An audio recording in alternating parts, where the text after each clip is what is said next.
What's going on, guys? All Up Blitzel here, coming back at you with some more content. Today we have your guide on how to play Control. So, Control is one of my favorite archetypes in format. I made a video about it last week, and a lot of people requested me to make a follow-up video on a detailed breakdown, since it is a complicated deck to play. So here we are. So first, I'm going to go through all of the cards, why we play them, what they're good for. Then I'll explain all of this deck's win conditions, how it wins games. And then I'll go matchup by matchup against meta decks that you will likely face if you were to take this deck to a tournament or even on the PTC Geo ladder. Alright, so let's get into it. First, we have Yveltal CEL. Its Cry Destruction attack lets us discard 3 special energies from our opponent's Pokemon. This is what we're going to use to aggressively attack our opponent's resources in the Mew and Lugia matchup. Then we have Snorlax Gourmandize to help fill up our hand. We can end our turn, but we can draw up to 7. We have the Unfazed Fat Snorlax.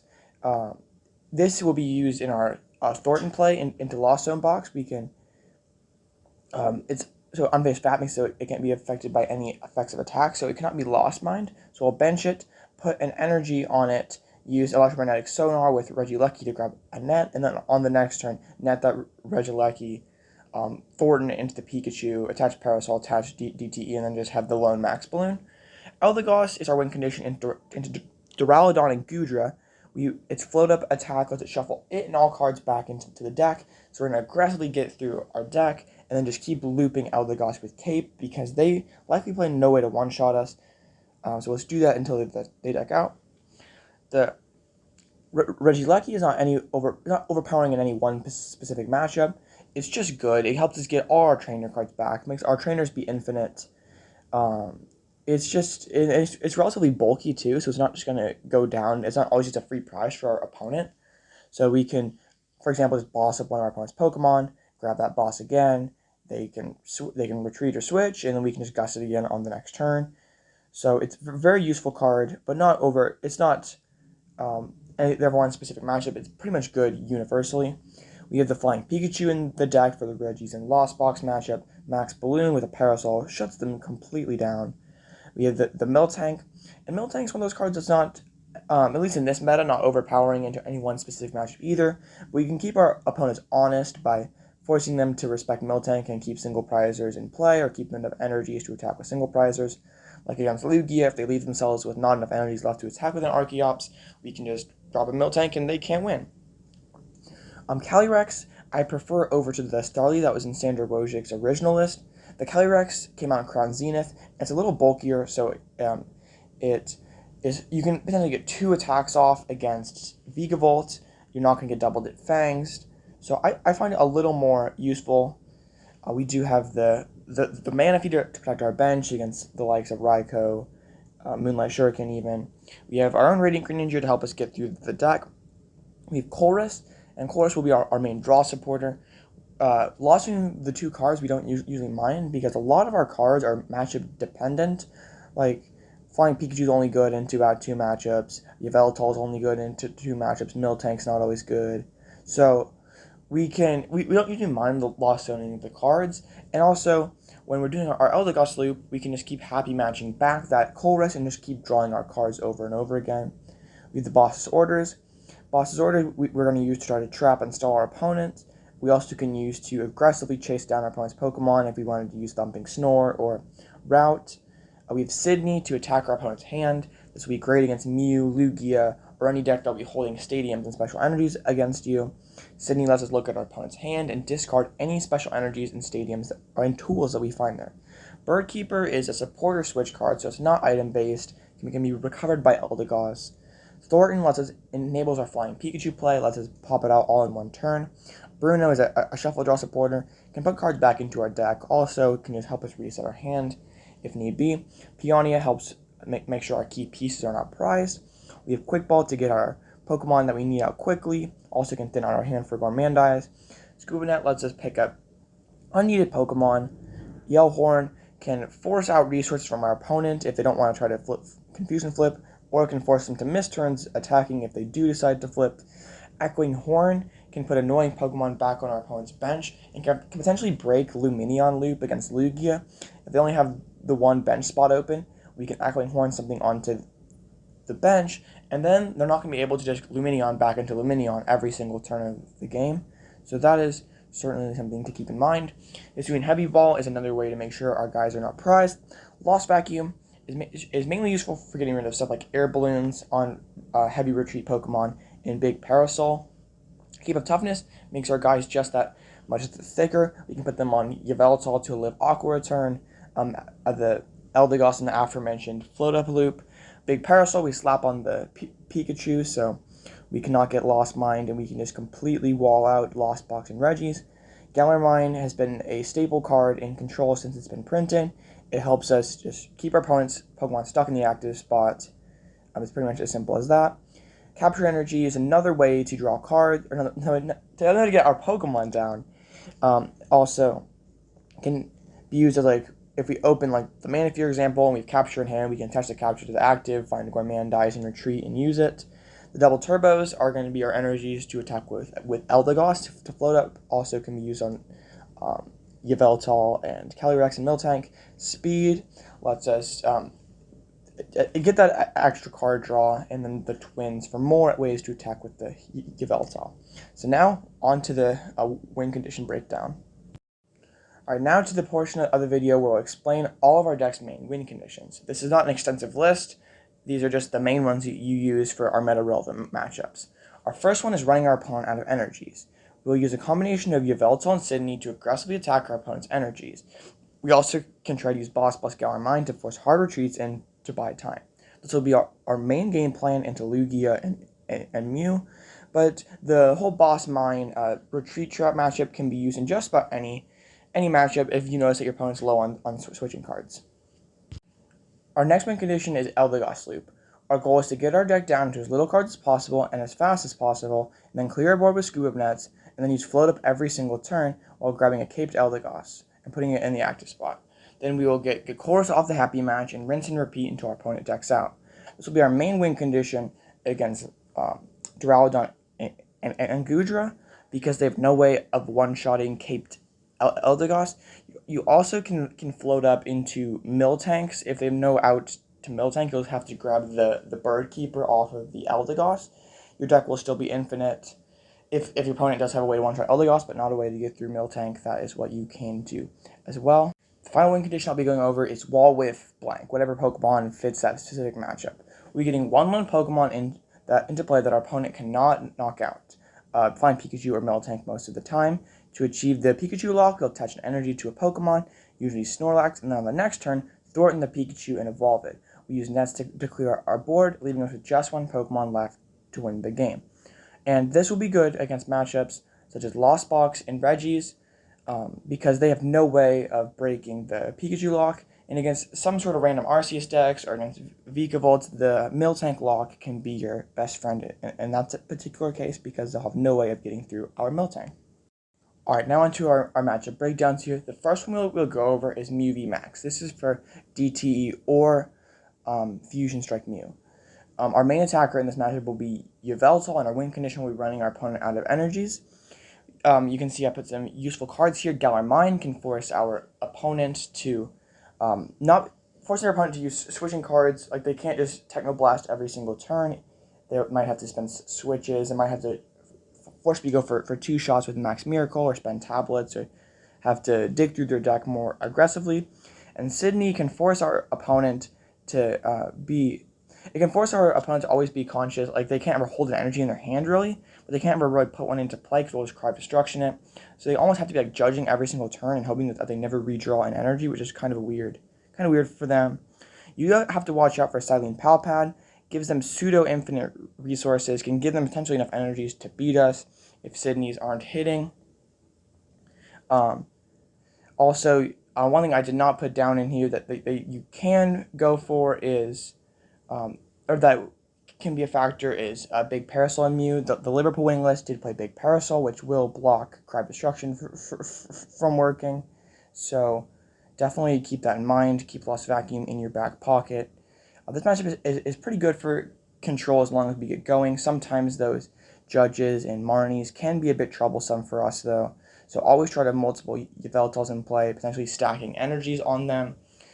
so you're immune to that hand disruption, because taking turns back to Gorman Dice is pretty suboptimal when we want to be getting rid of energies every single turn of the game.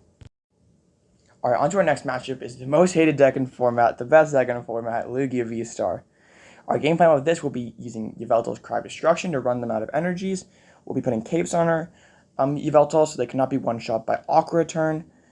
We want to make sure we can loop Sidney to attack our opponent's hand so they can't stash those energies there. Yell Horn can force our opponents to start flipping coins or spend cards to retreat, so that's always nice.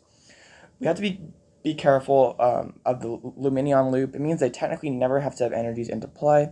So one thing you can do to break that up is use Echoing Horn to put a useless Pokemon onto their bench, and then they can't just keep Lumineon back into Lumineon. Or also, you can stash an energy on a Snorlax and they go back into a Lumineon. You can use Thumping Snore and take the knockout. Also, that Snorlax can be useful to Thumping Snore another one of their Snorlaxes if they play the Snorlax from Lost Origin, because we cannot use Cry of Destruction on that. We also need to be careful for Stoutland V, because if they're going for Aqua Returns, that leaves our Yveltal with 50 HP left, and Stoutland can quite easily clean that up. So do be careful. You don't want your opponents to be taking too many easy knockouts with that Stoutland. This matchup is not too bad. It can get kind of scuffed if you draw awkwardly early or draw a little too slowly and they get far ahead. But I don't think it's too bad overall, and that's probably the biggest appeal to Control in my opinion, is it has one of the most convincing Lugia matchups. Our next matchup is Goodra V-Star. This is our first matchup that we're using the Infinite Eldegoss loop, where we try to get through our deck as fast as possible, and then get a caped Eldegoss that they can never one-shot. This matchup is a little tricky because if they save Galarian Zigzagoon double net for our Eldegoss loop, they can potentially one-shot us. So we have to be careful of that. So while we're setting up our, if we can while we're setting up our loop, we're gonna try to use Boss, Mine, Yell Horn, and things like that to force switching cards and potentially force them to use nets just to start taking knockouts. We can use Regieleki to recover those resources and keep spamming them over and over again. And yeah, this is that matchup that Sander ultimately fell to in top 8 of Liverpool. It's not the easiest one. It's not your hardest one. It probably is your most hard meta matchup. I put down Lost Vacuum as well for cards to watch out for. No, it's not a super common card, but it does exist. You always have to be careful of that when you're going for the Eldegoss loop. So we do need to keep track of our capes, our double turbos, and we want to try to force nets early. If our opponent knows the matchup, they will definitely not spend nets. So a card we maybe could consider adding is Misfortune Sister to try to mill some nets. It's one card that I definitely would like to test. But overall, this is probably your worst matchup on this list, or worst to second worst, but it's definitely still winnable. Our next matchup is Arceus Duraludon. We're going to do the same Infinite Eldegoss loop before. This one's a lot easier than Goodra because they likely don't have any way. Like Vacuum and Choice Belt are very unlikely cards. They very unlikely play a Belt or Vacuum. So same strategy, get through the deck, pick up all your guys. You can Regieleki Sonar, keep grabbing nets. Just pick up your whole board, and then Eldegoss, happy match for the Colress, float up into a caped Eldegoss, rinse and repeat until they deck out. Yeah, this is a pretty easy matchup. As long as you don't brick, you should win this one for sure. On to our first Flying Pikachu matchup, and this is Reggie's. This matchup is very, very simple. We're going to try to get our Flying Pikachu down early, put an energy on one of our bench Pokemon, and then go for the Thorton Flying Pikachu Parasol play. That's your win condition. If you set it up, you should win. We do need to keep track of Lost Vacuum and Yell Horn. Those can be annoying things. But if you have nets in hand, Yell Horn is not a big issue. Like, you can just hard retreat, or you can free retreat into a Pokemon netted up, and then you clear your confusion. So, and you're taking one hits on their Reggies. So it takes them so long to keep recycling those horns. You're taking a prize every single turn. So even if they do play Yell Horn, the matchup is still pretty favorable. As long as you don't just completely break out, you should win this one most of the time. On to our most difficult matchup, Vikavolt. This one is kind of, I put Wall with Miltank up here. It's sort of tentative because, yes, Miracle Body does shut down the majority of their attackers, but we know how to recover the Miltank in this current list. So if Zapdos can get through to one-shot us, then it can be over very quickly. So There's lots of cards we want to keep track of. Bird Keeper is our only way to switch cards if we're item locked. Calyrex can get our cards that we need. Yveltal can get rid of speeds because they probably play 4 speeds, and then 1 to 2 lightning energies and a training court. So definitely hold your Galar Mine to try forward to bump training court. Boss can try to force switching cards and maybe break item lock for a turn. Sidney can get those speeds and the trading court out of hand. Well, our game plan, we're going to try Calyrex and get like Miltank Twin, and we're going to try to gust their Zapdos and just try to knock it out before they can load it up, because they probably play no way to recover the Zapdos. The reason why this matchup is so tough is because the item lock can just brick us out sometimes. Like a lot of our disruption and search cards are item based, so we will need our capture energies will need to come in clutch here. But yeah, if you can get that Miltank and play turn 1 with a Cape, that's obviously the dream scenario, because then they cannot even one-shot it with a Zapdos. So definitely try, if you can pull that play off, like you have Capture and Cape in your opening hand, definitely go for that. You still might be playing Vacuum, but I think it's pretty unlikely. I wouldn't be super worried about Vikavolt if I were going into like Orlando or something, because I feel like Vikavolt is going to be sort of on the decline, with Aerodactyl being kind of not as useful into Lugia, with a lot of them playing Cologne. So I wouldn't be super worried about this. Definitely keep it in the back of your mind. Definitely one you want to test and get familiar with, because it's sort of a weird matchup. But it's definitely winnable, but it can be hard. On to the final matchup of this video, we have Lost Zone Box. It's kind of hard to put things on this list because there's so many different builds, variations, but the universal game plan we're going to do is Parasol Pikachu. We are going to do that Snorlax play that I outlined earlier, where we attach energies to the Lost Origin Snorlax, and we can Regieleki for a net, and then on our next turn, like they can't pressure that Snorlax, we just net the active, attach another energy to our Snorlax, and Thorton evolve. It's just sort of tough though, because they might have ways to break Flying Pikachu. You can't do this obviously if it's a Radiant Eternatus build, but I don't think that is a very good build. I would not be worried about it if you were taking this to a major event. Of course, you always have to keep in the back of your mind like Echoing Horn and Escape Rope. Lost Vacuum can be annoying. If they vacuum out your Parasol, then they can Lost Mine you. So you have to definitely want to keep track of that Lost Vacuum. Echoing Horn is definitely not very common right now, but you sometimes see it in Kyogre lists, but not very frequently. Dragonite can shred into you, but it's not going to be fast enough. They need like 6 shreds in a Zigzagoon ping. I think it's 50 damage. So, and you're gonna be 2-shotting them. So just keep that in mind if you're facing a Dragonite build, that they can do a little damage to you, especially with Dragonite and Vacuum. I feel like that Turbo Gate build, that is probably your toughest matchup in terms of Lost Box, because they can Lost Mine and pressure your Pikachu, and they also can Shred to pressure it while they're still building up for a Lost Mine. So, not that I think that build is very good, but it did get a top 32 at Liverpool, so definitely something to keep your eyes on. Alright guys, so that's it for our control matchup breakdown. If you have any questions, please comment them below. I'll be more than happy to answer that. And if you want a more direct way to message me, my email is in my About section on my YouTube page. So if you send me an email, I will for sure always get to that. If you want to have a longer question, or you don't want it to be public or something like that, I'm more than happy to help you out. I do think this deck is very, very powerful. What I would play if I were going to Orlando, I would consider adding a Misfortune Sisters or some way something to help the Goodra matchup a little bit, because that's definitely one of your most sketchy matchups. I would expect some more of it after its strong performance at Liverpool. Once again, if you made this far in the video, you are absolutely awesome. You are a complete legend. Please consider liking and subscribing. I have daily content on the weekdays, and I double upload on the weekends, so you won't want to miss any of that out.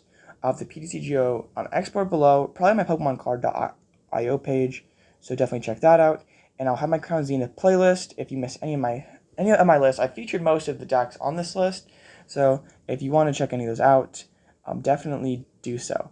And with all that being said, this is LL Blitzel, and I'll catch you next time.